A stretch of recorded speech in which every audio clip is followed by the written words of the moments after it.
The CCP regime can never be trusted. On the 27th of January 2019, a Chinese entrepreneur escaped from the Chinese mainland and arrived in San Francisco. With his arrival, a confidential document from the Chinese government was exposed. The confidential document clearly stated how Dongsheng, the former director of the 610 office, the so-called central government agency responsible for combating cults and handling cult-related issues, gave the direct command to conduct the persecution of Falun Gong. Who is Dongsheng? Dongsheng used to be the vice director of the CCTV. During his stay in position, he has introduced several CCTV beauty staff to Zhongnanhai for sexual services. He soon became part of Zhongnanhai's inner circle and was titled as the top pimp in Zhongnanhai by the international media. Zhongnanhai, the leader of the political legal committee, is also part of Jiang Zemin's inner circle. While Jiang Zemin started the persecution of Falun Gong in July 1999, Zhongnanhai was the top man responsible for the implementation of the persecution. Dongsheng took charge of the 610 office at the same time. What is the 610 office? The 610 office was set up on the 10th of June 1999 during the time when Jiang Zemin was in power. The next year it changed its name to the Cult-Busting Office of the Central Government. About 1,610 offices were embedded in the system from the local community to the provincial government.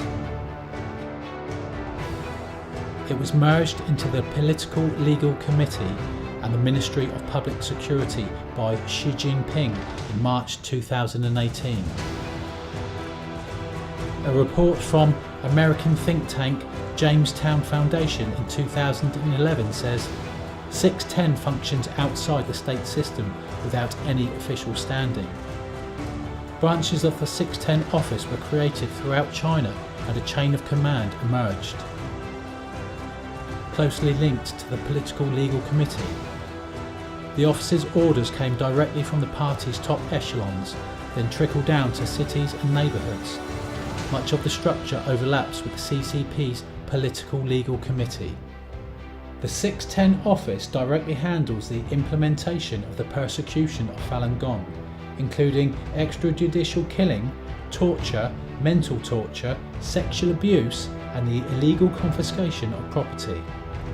The confidential document clearly stated that on the official visit to Liaoning, while examining the national game security, on the 19th of July 2013, Dongsheng acted heavy-handed on Falun Gong by giving the command to intensify and work harder, dig deeper to find Falun Gong members, curb the rebound of Falun Gong. The confidential document specially mentioned that, in August of 2013, before the national game, there must be a strong hit on Falun Gong by the means of centralised remediation, written in the document as crack down on a group, destroy a group, dig deeper to find more groups, send a group to the re-education centre, transform more groups. Together with a confidential document were two relevant documents. One is a document from the 610 office in Liaoning, which has the same date as the confidential document. The provincial document was handed in by Secretary Qi, requesting the approval of the Political Legal Committee in Liaoning province, and it was signed and approved. Another one is signed by Pan Ligo, Governor of Liaoning province. It stated the guarantee of the implementation of the persecution instructed by Dongsheng, by applying the labour camp and all the other state apparatus sources to maintain a high-pressure situation of tackling the transformation of Falun Gong. The escaped entrepreneur named Yu Ming used to be a successful businessman in Shenyang. Unfortunately, 12 years of his life were ruined in the prison and labour camp during the crackdown on Falun Gong, since he is a Falun Gong practitioner. Through a tough and incredible escape, Yu Ming fled out of China and arrived in San Francisco. He brought with him the confidential documents which are conclusive evidence and proof of the systematic persecution of Falun Gong. The confidential documents can not only prove the illegitimacy of the 610 office and the CCP regime, but also the mafia characteristic of the 610 office and the CCP regime. The Political Legal Committee is the only superior over the 610 office in the time of Zhongnanhai. It once became the second central government, which in fact headed over the central government of Hu Jintao and Wen Jiabao. The confidential document shows at least 3 points. 1. The CCP has always claimed to guarantee justice. However, the evidence shows that the biggest inner ghost is the 610 office and the CCP itself, violating the constitution and law. The hierarchy of the persecution system illustrates that the 610 office has the power to merge all the state apparatus coherent in all system levels, especially the Public Security Bureau, to manipulate justice as subtle as arranging a special court opening for Falun Gong practitioners. This is a testimony that the CCP can never be trusted for ruling the country according to law, as it has claimed. 2. The confidential documents also present how an internal system worked on persecuting Falun Gong. The troublemakers against the stability were actually those high-ranking officials provoking the incidents in the name of sensitive date. For example, the National Game Day, the 2 Sessions Day, arresting people by indication and quota. Thus, the so-called troublemaking people do not really exist at all. 3. The confidential documents is also a testimony of proof that Li Dongsheng, the director of the 610 office, was the one who was directly promoting the persecution. Officials from Liaoning province all followed Li's instruction to execute the persecution. Mr. Yu Ming, who carried out the confidential documents, is both the victim and the witness of the persecution. One of his stories was that he was kidnapped on the 29th of August 2013. When I got back to Shenyang from Xi'an, as soon as I got off the plane I did not stay in Shenyang, since I knew they would start the maintaining stability action. Whenever there will be Olympics, 2 sessions, National Day or May Day, they will take some action at this time, and I know they always do. So I went straight to Panjin.